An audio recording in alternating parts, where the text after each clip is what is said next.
కార్తీక మాసంలో వచ్చే శుక్రవారం ఎంతో విశేషమైనది.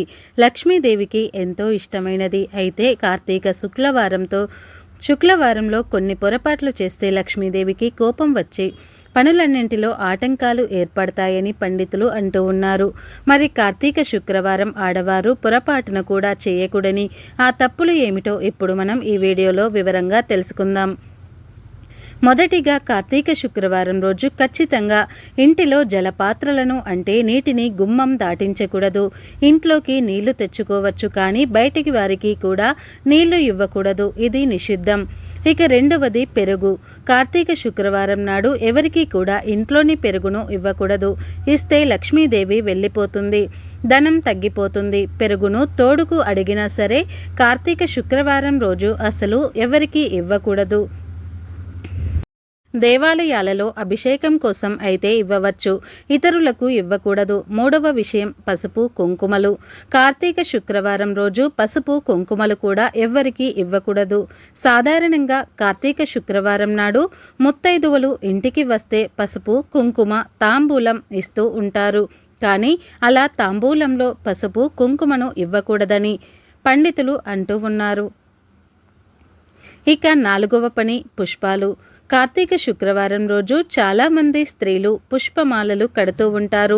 మాల కట్టడంలో తప్పు లేదు, కానీ సూదులతో పూలను గుచ్చడం వంటి పనులు చేయరాదు. పుష్ప విలాపం వలన కష్టాలు ఎదురవుతాయి. ఎందుకంటే పుష్పాలను సూదితో గుచ్చి దారంతో మాల కడితే ఆ పుష్పం విలాపం చెందుతుంది, అంటే ఏడుస్తుంది. పుష్పం ఏడిస్తే అశుభమే జరుగుతుంది. శుక్రవారం పూట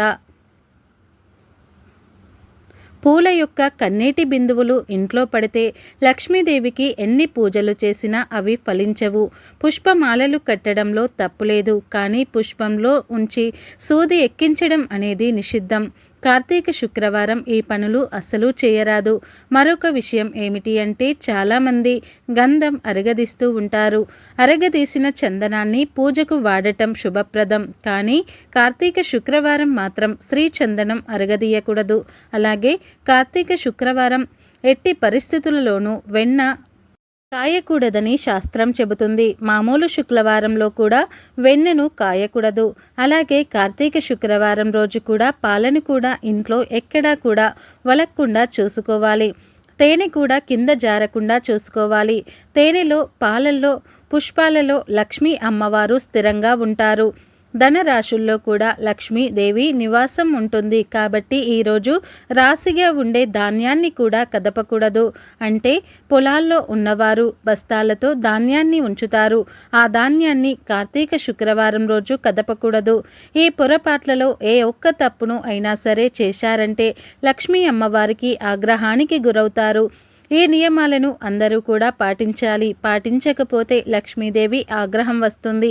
లక్ష్మీదేవి అనుగ్రహం కావాలని కోరుకునేవారు శుక్రవారం రోజు ఈ పనులు చేయకుండా జాగ్రత్తగా ఉండండి. శుక్రవారం రోజు శుక్రహోరాలో అనగా ఉదయం 6 గంటల నుండి 7 గంటల మధ్యలో పాలతో ఇలా ఒక దీపం వెలిగిస్తే లక్ష్మీదేవి ప్రసన్నమవుతుందని పండితులు అంటూ ఉన్నారు. సాధారణంగా అందరూ ఉప్పు దీపం శక్తివంతమైనది అనుకుంటారు, కానీ ఈ క్షీర దీపం ఉప్పు దీపం కంటే కూడా ఎక్కువైన ఫలితాలను ఇస్తుంది. లక్ష్మీదేవి పాల సముద్రం నుండి జన్మించింది, అందుకే పాలు అంటే అమ్మవారికి ఎంతో ప్రీతి. అటువంటి పాలతో వెలిగించే జ్యోతి అంటే ఇంకా ఎంతో ఇష్టం. ఈ దీపం గురించి చాలామందికి తెలియదు, ఎందుకంటే అందరూ రహస్యంగా ఈ దీపం వెలిగిస్తూ ఉంటారు. ఈ క్షీర దీపం వెలిగించటం వలన చాలా ఈజీగా లక్ష్మీదేవి ప్రసన్నమవుతుంది. ముఖ్యంగా మార్వాడి వాళ్ళు ఈ క్షీర దీపాన్ని ఎక్కువగా వెలిగిస్తూ ఉంటారు. వారి అభివృద్ధికి వారు రహస్యంగా చేసుకునే ఇలాంటి పరిహారాలు కారణం. కాబట్టి మీరు కూడా మంచి వృద్ధిలోనికి రావాలంటే తప్పకుండా శుక్రవారం రోజు శుక్రహోరాలో ఈ క్షీర దీపం వెలిగించండి. ఇక ఆ దీపం ఎలా వెలిగించాలో చూద్దాం. ముందు మీరు లక్ష్మీ అమ్మవారి ఫోటో ముందు అష్టాదళ పద్మం ముగ్గు వేసుకోవాలి. ఈ ముగ్గు మీద పసుపు కుంకుమలను చల్లండి. ఆ తర్వాత ముగ్గు మీద చిన్న ఇత్తడి ప్లేట్ను పెట్టండి. ఆ ప్లేట్లో బియ్యం పోసి చిన్న ఇత్తడి లేదా వెండి లేదా గాజు బౌల్ను పెట్టి దానిలో సగం పాలు పోయండి. స్టీల్ బౌల్ను ఈ దీపానికి వాడకూడదు.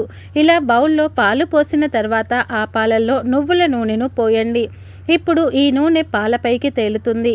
ఈ నువ్వుల నూనెలో జలవత్తులు అనేవి దొరుకుతాయి.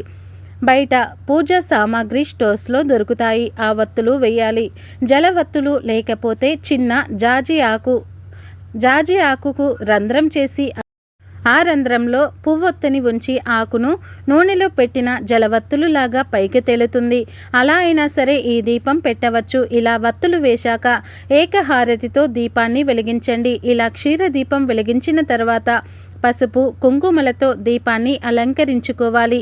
అంటే పాలు పోసి పెట్టిన బౌల్కి పసుపు కుంకుమ బొట్లు పెట్టాలి. అలాగే పుష్పాలు అక్షింతలను సమర్పించాలి. కుదిరిన వారు లక్ష్మి అష్టోత్తరం విష్ణు సహస్రనామాలు చదువుకోండి. అలాగే నైవేద్యంగా పసుపు రంగులో ఉండేటటువంటి స్వీట్స్ని పెట్టండి. ఏ శుక్రవారం నాడు అయినా సరే ఈ క్షీర దీపాన్ని వెలిగించవచ్చు. ఇది చాలా శక్తివంతమైన దీపం. శుక్రహోరాలో ఈ దీపం వెలిగిస్తే చాలా మంచిది. కుదరని వారు సాయంత్రం కూడా వెలిగించుకోవచ్చు. లక్ష్మీదేవిని ప్రసన్నం చేసుకునే అద్భుతమైన దీపం ఇది.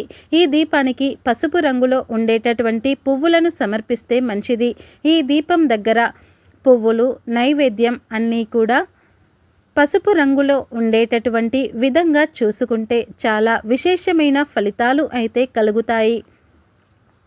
కాబట్టి మీరు కూడా శుక్రవారం రోజు ఈ క్షీర దీపాన్ని వెలిగించి లక్ష్మీదేవి అనుగ్రహాన్ని పొంది సకల ఐశ్వర్యాలను పొందండి. 100 రకాల ఆర్థిక సమస్యలు ఉన్నా సరే, మీకు ఎటువంటి ఆర్థిక కష్టాలు ఉన్నా సరే, ఆర్థిక సమస్యలు ఉన్నా అన్ని రకాల బాధలు తొలగిపోయి డబ్బు సమస్యలు ఉన్నా కూడా తొలగిపోతాయి. ఈ క్షీర దీపాన్ని శుక్రవారం రోజు ఉదయము సాయంత్రము వెలిగిస్తే మీ ఆ 100 రకాల బాధలన్నీ కూడా తొలగిపోతాయని పండితులు చెబుతున్నారు. మా వీడియో నచ్చితే లైక్ చేసి షేర్ చేయండి. అలాగే మా ఛానల్ని సబ్స్క్రైబ్ చేసుకొని మాకు సపోర్ట్ చేయండి.